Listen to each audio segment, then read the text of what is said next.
Sir 2 பேர் லேட்டா வந்தானுங்க. ஒருத்தன் உங்களை பத்தி தப்பா பேசினான். நல்ல வேலை பண்ணிருக்க. இதே வேலையை கண்டினியூ பண்ணு. உனக்கு சீக்கிரமே ப்ரமோஷன் போடுறேன். எங்கே தெனாலி? மன்னிக்க வேண்டும் அரசே, சொல்கிறேன் என்று தவறாக எண்ண வேண்டாம். தெனாலிராமனும் அவைக்கு புதிது. அதை இதை சொல்லி தங்களை மகிழ்த்து பயனடைகிறாரே தவிர ஆக்கப்பணியில் அக்கறை கொள்வதாக தெரியவில்லை. அருமையான விமர்சனம், கடுமையான சிந்தனை. என் வளர்ச்சி மீது எவ்வளவு அக்கறை. தாங்கள் எப்பொழுதும் இதையே தொழிலாக செய்யுங்கள். உங்கள் வாழ்க்கை மென்மேலும் விளங்கும்.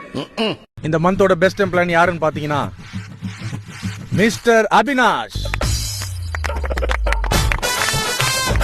Thank you sir.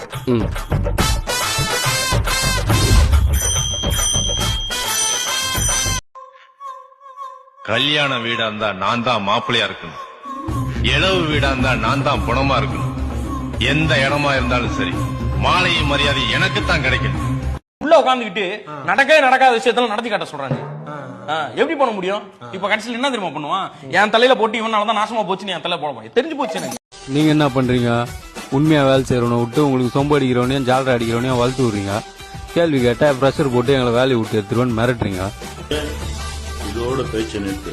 அதிகாரிங்க சொல்றது கேட்டு போயினே இருக்கணும். அதுதான் எல்லாருக்கும் நல்லது. எல்லாருக்கும்னா அங்க இருக்கிற எல்லாருக்கும்.